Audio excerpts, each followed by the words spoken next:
오늘은 성령이 우리를 지배할 때라는 제목으로 하나님의 말씀을 전하도록 하겠습니다. 지난주부터 성령 강림절이 시작되었습니다. 지난주에는 성령 강림절에 하나님께서 성령을 통해 우리에게 주시는 은혜에 대해서 배웠고, 오늘 말씀은 성령이 우리 가운데 계실 때에 일어나는 현상, 한 단계 더 심화돼서 성령이 우리를 완전히 지배하실 때 일어나는 현상에 대해서 하나님이 어떤 은혜를 주시는지 이 제목을 가지고 말씀을 전하도록 하겠습니다. 영적인 전쟁에서 승리하려면 성령의 인도하심을 꼭 알아야 합니다. 성령의 인도하심 정도가 아니라 성령이 우리를 완전히 장악하실 수 있도록 우리를 하나님 앞에 맡겨야 하는 것입니다. 세상은 지배자와 피지배자로 이루어졌다라는 말 들어보신 적 있지 않습니까? 내가 모르게 그냥 삶을 살아가다가도 내 삶을 지배하는 어떤가의 세력이 있다는 겁니다. 누군가는 그 세상을 이끌어가는 사람이 있고 그 트렌드에 흘러가면서 내가 따라가는 경우가 많이 있다는 겁니다. 옷을 입다 보면 여러분 그런 경험 하잖아요. 갑자기 어느 날 어느 유명한 배우가 빨간색 예쁜 코트를 입고 나와서 이제 드라마에 나와서 열심히 이제 다니고 또 예쁜 머리를 하고 있으면 한 명, 두 명 그 머리를 따라하기 시작하고 또 그 다음에는 그 코트를 다 입고서 이제 우리 자매님들이 예쁘게 거리를 돌아다니는 모습을 보게 되는데, 그만큼 이 흐름은 어떤 사람에 의해서 만들어지고 또 어떤 사람은 그 흐름을 따라간다는 겁니다. 열심히 또 공장에서 일하는 분들도 그 흐름을 맞춰서 이것을 열심히 옷들도 만들고 또 세상은 그 흐름대로 흘러가고 있습니다. 우리가 살고 있는 이 세상뿐만 아니라 이 영적인 세계도 누군가는 이 영적인 흐름을 이끌어가길 원하고 어떤 사람들은 이 흐름에 그냥 따라가는 경우가 많이 있다는 것입니다. 우리가 무분별하게 영적인 흐름에 주도하지 못하고 따라가게 된다면 우리는 마지막에 종착역에 우리가 생각하지 않는 영적인 결과를 가져올 수도 있다는 것입니다. 오늘 성경 말씀에서 사도 바울이 성경 말씀을 통해서 이렇게 이야기합니다. 우리 영적인 흐름은 지배자와 피지배자가 아주 명확하다. 흑백 논리가 아주 명확하다라고 설명하고 있습니다. 누가 지배하는가에 따라서 우리의 영혼은 죄악으로 물들 수도 있고 성령이 거할 수도 있다라고 말하는 것입니다. 그렇기 때문에 우리는 하나님의 성령이 우리의 삶을 지배할 수 있도록 최선을 다해서 하나님 아버지 예수 그리스도께 집중해야 된다고 이야기하는 겁니다. 그렇게 성령이 우리의 삶을 지배할 때 우리에게 일어나는 세 가지 현상이 있습니다. 첫 번째로 죄를 이기는 힘을 갖게 된다는 겁니다. 죄를 이길 수 있는 힘을 갖게 된다고 말하고 있습니다. 오늘 말씀 1절을 다 같이 읽어볼까요? 오늘 말씀 1절 읽겠습니다. 스크린에 나옵니다. 시작. 그러므로 이제 그리스도 예수 안에 있는 자에게는 결코 정죄함이 없나니. 아멘. 우리는 죄를 이길 수 있는 힘을 가져야 하는데 그 바탕은 바로 예수 그리스도 안에 있어야 한다고 이야기하고 있습니다.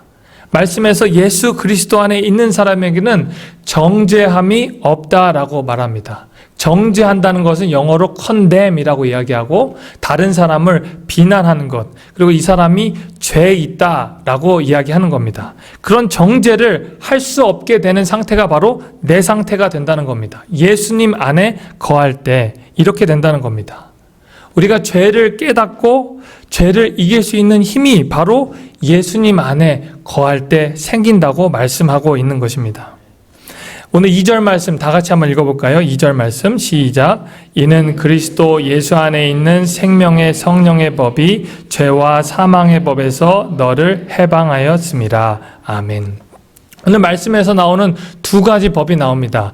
생명의 성령의 법, 그리고 죄와 사망의 법, 이 두 가지 법을 대조하면서 성경은 이렇게 이야기합니다. 생명의 성령의 법이 죄와 사망의 법에서 우리 자신을 해방시켜 줄 것이다.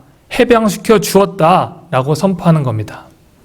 생명의 성령의 법은 하나님의 법이고 생명이고 살리는 법입니다. 다시 말해서 이 말을 좀 풀어주면 이 성령의 법이란 것은 생명이라는 종착역으로 가게 된다 이렇게 이야기하는 겁니다. 성령의 법은 생명으로 가게 된다. 그리고 죄와 사망의 법, 이건 다시 말해서 이 사망의 법은 종착역이 결국에는 죄로 가게 돼 있다라고 이야기하는 겁니다. 죄의 삭은 사망이라는 말이 바로 오늘 말씀에서 나오는 말입니다. 우리가 성령으로 살 때 하나님께서 영생을 주시고 우리가 죄로 살 때 결국에는 멸망의 길로 간다고 말씀하시는 겁니다.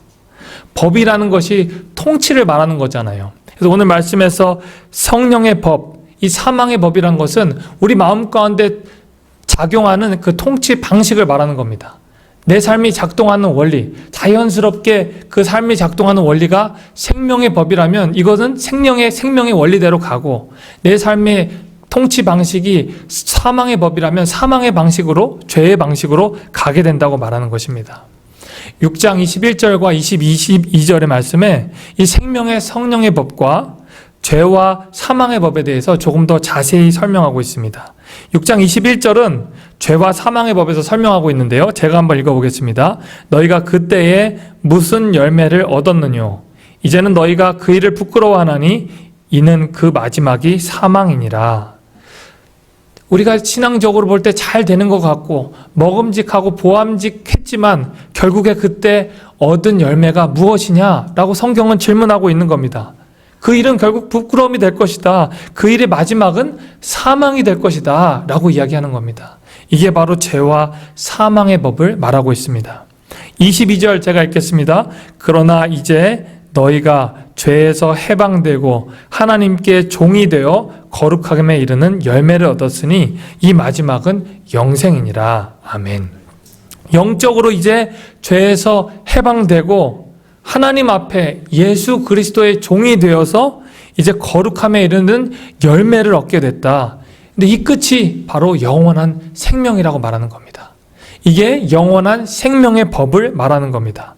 이 영원한 생명의 법이 죄와 사망의 법을 이겨서 우리에게 영적인 자유를 주는 것입니다. 이게 바로 하나님 앞에 성령의 인도하심을 받는 그 힘이고 죄를 이기는 힘인 줄 믿습니다.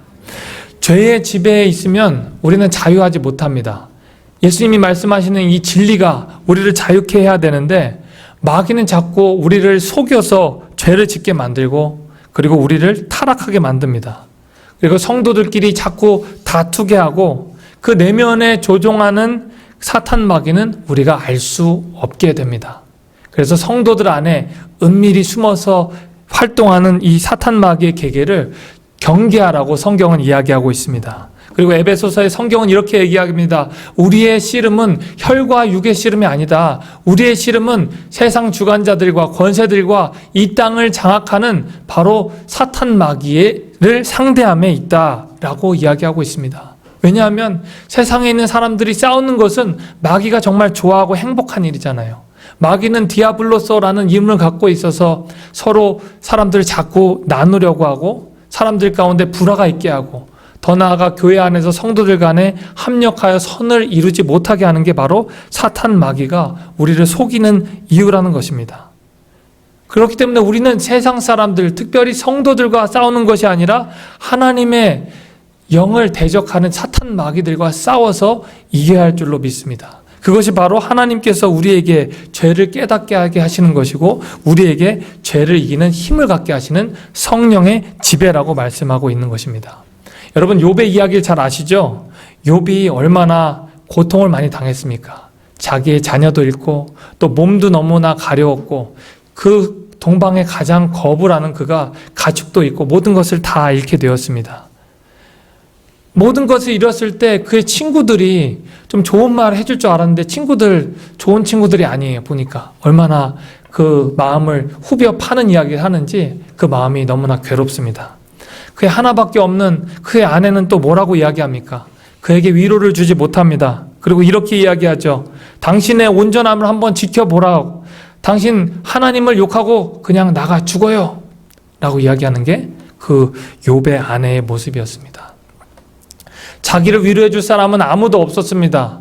주변 사람들은 자기를 충고라고 하면서 자기를 위로해 주지도 못합니다. 그는 원망할 사람밖에 없었습니다. 하지만 그가 이렇게 고백합니다. 그는 사람들한테 원망하지 않았다. 그리고 하나님 앞에 감사했다.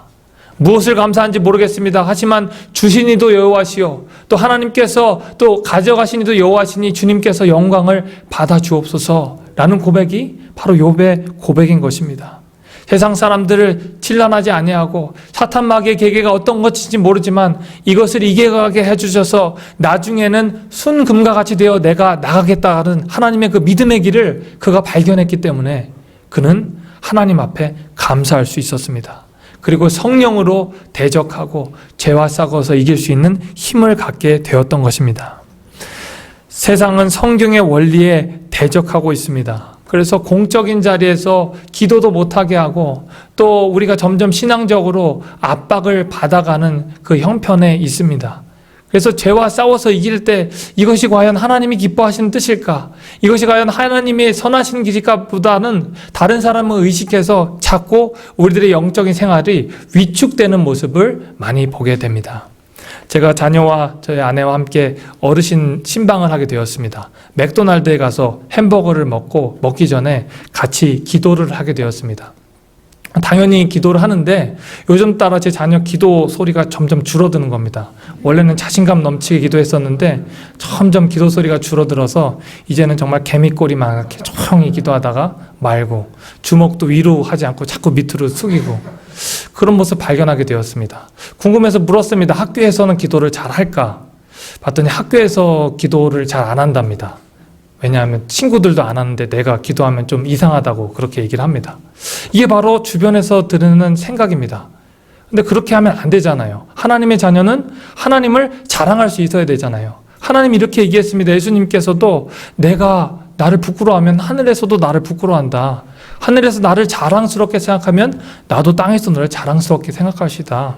하나님 앞에 기도하자. 그래서 두 손 모으고 같이 소리를 내어서 기도하고 식사를 했습니다. 끝나고 나서 그 가디언 그 사설 경찰분 있잖아요. 보통 맥도날드에 사설 경찰분이 저한테 와서 친구 그러면서 얘기를 하더라고요. 자기도 크리스찬인데 당신도 크리스찬이라고 냐고 물어보더라고요. 그래서 자녀한테 그 크리스찬으로서 기도 가르치는 거 참 좋았다고 자기도 봤다고 나는 나이지리아에서 왔는데 아주 나도 시니어 크리스찬이라고 얘기를 하는 모습을 봤습니다. 세상적으로는 이렇게 사람들이 의식을 하게 만듭니다. 하지만 우리가 요 교묘하게 사탄 마귀가 우리가 세상 문화에 굴복하게 만드는 이 상황을 이겨 넘어서 하나님 앞에 당당히 나는 예수님을 믿는 사람이다. 나는 죄와 싸워서 이기는 하나님의 자녀다. 내 안에는 성령님께서 계셔서 하나님을 증거하시고 인도하시는 성령의 지배가 있다라고 선포하는 여러분들 되기를 바랍니다. 그 성령님의 지배함이 있을 때 여러분이 떳떳이 주님을 선포할 수도 있고 또 성령님과 동행하면서 죄와 싸워서 이길 수 있을 것입니다. 두 번째로 성령님이 우리를 지배하실 때 말씀을 지킬 수 있는 힘을 갖게 됩니다. 우리가 말씀을 지킬 수 있는 힘을 갖게 되는 것입니다. 오늘 말씀 4절 같이 읽어보겠습니다. 시작. 육신을 쫓지 않고 그 영을 행할 우리의 율법의 요구를 이루어지게 하심이니라. 아멘. 이렇게 되어 있습니다. 육신을 쫓지 않고 그 영을 쫓아 행하는 우리에게 율법의 요구를 이루게 하시느니라. 우리가 성령 안에 거한다면 우리가 율법의 요구를 이루어지게, 율법이 자연스럽게 이루어지게 된다는 뜻입니다. 여기서 율법의 요구는 무엇일까요? 바로 구약 성경에 나오는 말씀의 핵심입니다. 율법은 구약에 있는 하나님의 명령이잖아요. 우리는 거룩해져야 한다. 그리고 선해져야 한다. 그리고 의로워져야 된다 하는 것입니다. 예수님은 이 율법을 축약해서 이렇게 말씀하셨습니다. 하나님을 사랑해야 하고 또 이웃을 사랑해야 된다. 이것이 율법과 선지자의 명령이다 라고 말씀하셨습니다. 이 율법의 요구는 쉽지 않습니다. 이 명령들을 다 지키는 게 바로 율법의 요구 아닙니까? 하나님이 주시는 이 말씀을 다 지키는 것은 어렵지만 우리가 성령의 지배 아래 거한다면 이 율법의 요구가 자연스럽게 지켜질 수 있다는 것입니다. 그것이 바로 하나님의 아들 예수 그리스도가 우리 마음 가운데 거할 때 된다는 것입니다. 바로 예수 그리스도가 해답입니다. 예수님께서는 내가 길이요 진리요 생명이라고 말씀하십니다. 우리 안에 계시는 예수님 그 성령의 힘으로 말미암아 이 말씀을 지키게 된다는 것입니다. 어떤 분들이 오해를 합니다. 성경 말씀만 잘 외우면, 또 성경 말씀만 잘 묵상하고 있으면 우리가 구원을 얻는다, 또 성령 안에 거할 수 있다라고 이야기하지만 그렇지 않은 걸 알 수 있지 않습니까? 우리가 말씀 안에 살아계시는 예수 그리스도, 또 말씀 안에 역사하시는 그 성령 하나님의 인도하심을 인격적으로 영접하고 내 안에 내주하시는 그 성령님의 인도하심에 따라 걸어가고 또 그 길에 순종한다면 우리가 하나님의 말씀, 이 율법의 요구를 쉽게 이룰 수 있을 것입니다. 하나님의 말씀을 실제로 내 삶에 체화시키고 살아가는 것과 그 말씀을 단지 외우고 묵상하는 것과는 전혀 다른 차원이 있습니다. 성령님의 인도하심을 가지고 그 인도하심대로 살아가는 것과 성령의 인도하심을 구경하는 것과는 전혀 다른 차원이 있는 것입니다. 삭개오의 이야기를 잘 알지 않습니까? 많은 부를 가지고 또 다른 사람들이 부러워하는 그 지위에 있었던 그였지만 뻔뻔한 모습으로 다른 사람들의 임금을 착취하고 탈세를 해가지고 더 많은 부를 얻었던 것이 그의 모습이었습니다. 예수님께서 삭개오를 만나주셔서 그의 마음을 터치해 주셨습니다. 그래서 그의 마음 가운데 임재하시니까 그 가운데 있는 죄가 다 드러나게 되었습니다. 그는 하나님 앞에, 예수님 앞에 자기의 죄를 다 토해냈습니다.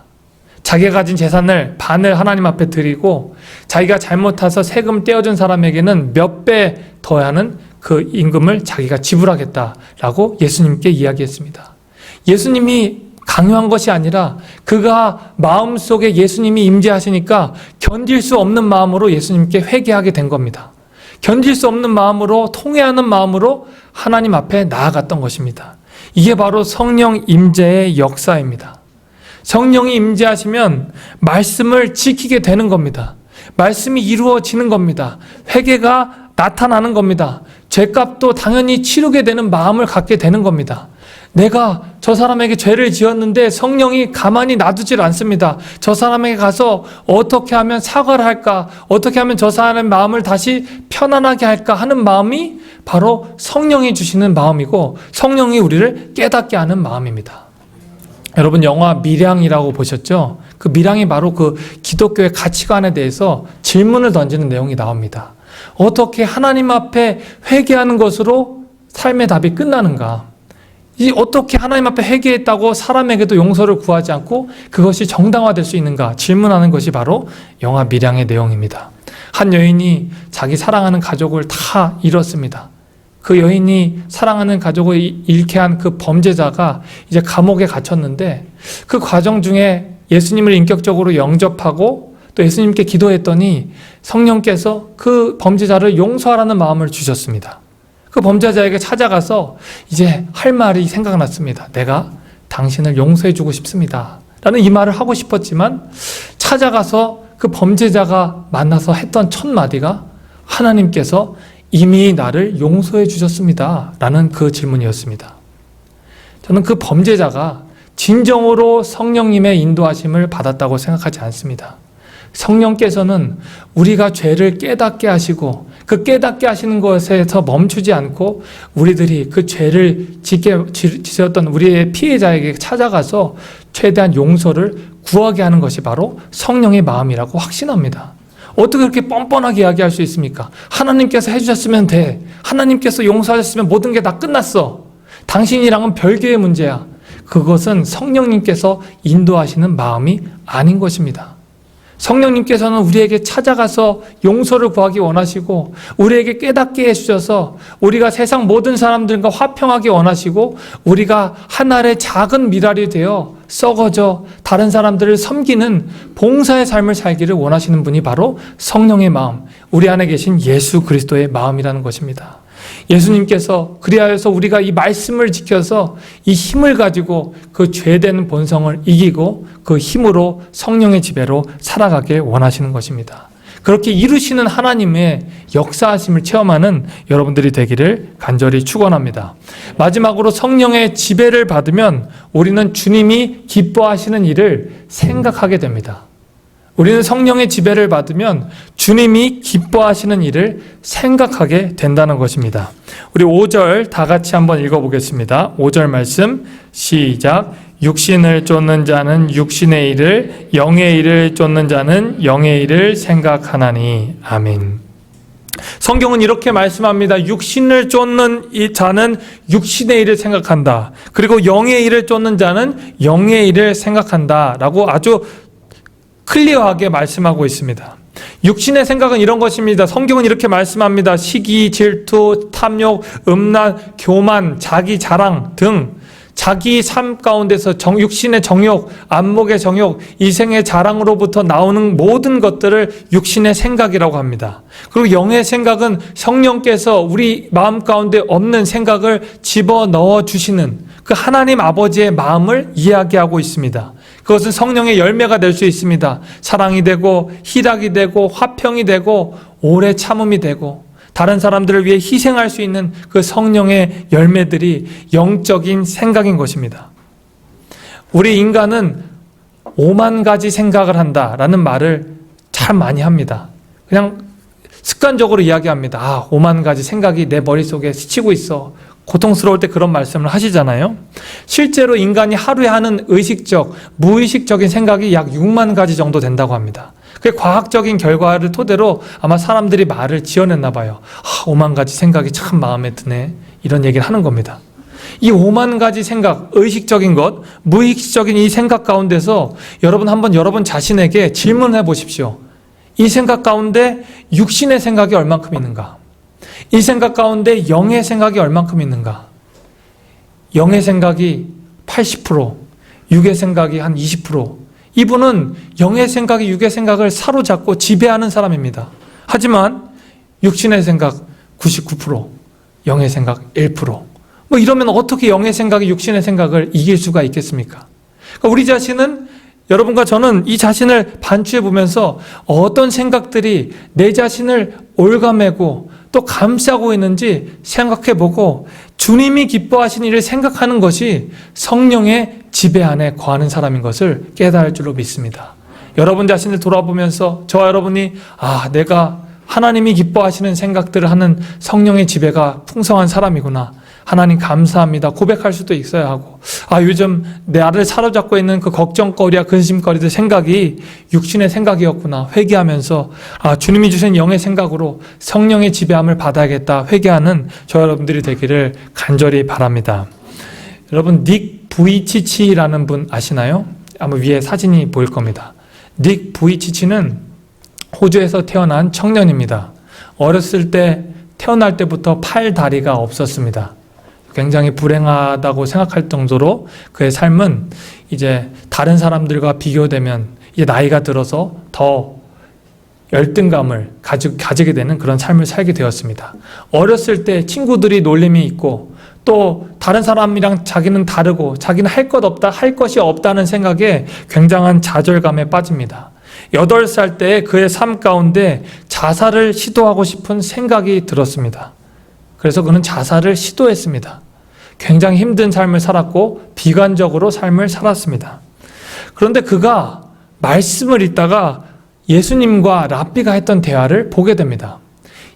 어떤 랍비가 어렸을 때부터, 태어날 때부터 소경이었던 눈이 보이지 않는 그 장님을 가르치면서 이렇게 질문하는 겁니다. 예수님, 저 사람이 눈이 안 보이는 것이 저 죄가 자기 때문입니까? 아니면 그 부모님 때문입니까? 누구의 죄 때문입니까? 이렇게 질문했을 때 예수님께서는 그에게 이렇게 대답합니다.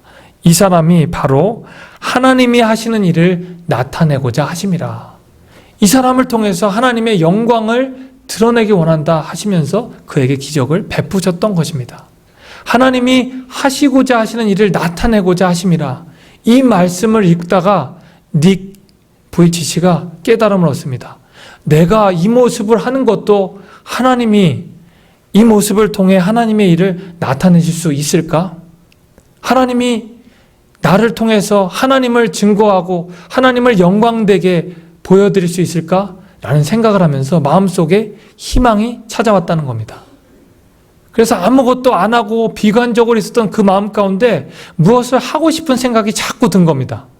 일어나 보고 싶기도 하고, 한번 넘어졌다 일어나 보고 싶기도 하고, 걷기도 해보고 싶고, 또 수영도 해보고 싶고, 스케이트보드를 타보고 싶기도 하고 여러 가지 생각을 하게 되었습니다. 그가 열심히 노력하고 시도해서 그런 것들을 하나하나 이뤄가게 되었습니다. 이제 많은 사람들이 그의 모습을 보고 놀랍니다. 그리고 그를 초청합니다. 그래서 그는 이제 유명한 강연자가 돼서 나가서 말씀도 전하고 자기의 삶을 이야기하면서 누웠다가 일어나 보기도 합니다. 사람들이 누웠다가 일어나는 그의 모습에 열광을 하고 눈물을 흘리기도 하고 또 감탄을 뽑습니다. 그가 강연장에서 스케이트보드를 탑니다. 사람들이 스케이트보드 타는 그의 모습에 또 환호합니다. 기뻐합니다. 그가 이렇게 이야기합니다. 내가 일어날 때마다 사람들이 열광을 한다. 내가 수영할 때마다 사람들이 나를 보면서 하나님을 찬양한다. 내가 일어서서 스케이트보드를 탈 때마다 하나님을 더 드높인다. 이게 축복이 아니고 무엇이겠는가? 하나님은 나의 이 부족한 몸을 통해서 하나님을 영광되게 드러내 보이셨다. 하나님의 말씀이 일어나게 하셨다. 라고 고백을 했습니다. 그의 마음속에는 하나님이 주신 생각이 가득 찼던 거예요. 그리고 하나님의 생각으로 그가 내게 주신 자 안에서, 능력 주신 자 안에서 내가 모든 것을 할 수 있다라고 고백을 하게 되었다는 것입니다. 그의 상황은 똑같았지만 그의 해석은 전혀 달라졌습니다. 그리고 그의 삶은 완전히 달라졌던 것이죠. 그의 삶을 통해 역사하시는 하나님을 증거하게 되었던 것입니다. 어느 집사님이 이런 간증을 했습니다. 이제 출퇴근을 하면서 자기가 너무 피곤하고 또 고되고 자녀도 양육하는데 이제 기도하고 하나님과 가까워질 수 있는 시간이 없었답니다. 그래서 출퇴근, 갈 때 1시간, 올 때 1시간, 그 시간을 하나님과 만나는 시간으로 써야겠다라고 결심을 하게 됐답니다. 그래서 1시간 출근하면서 온전히 말씀을 읽는 겁니다.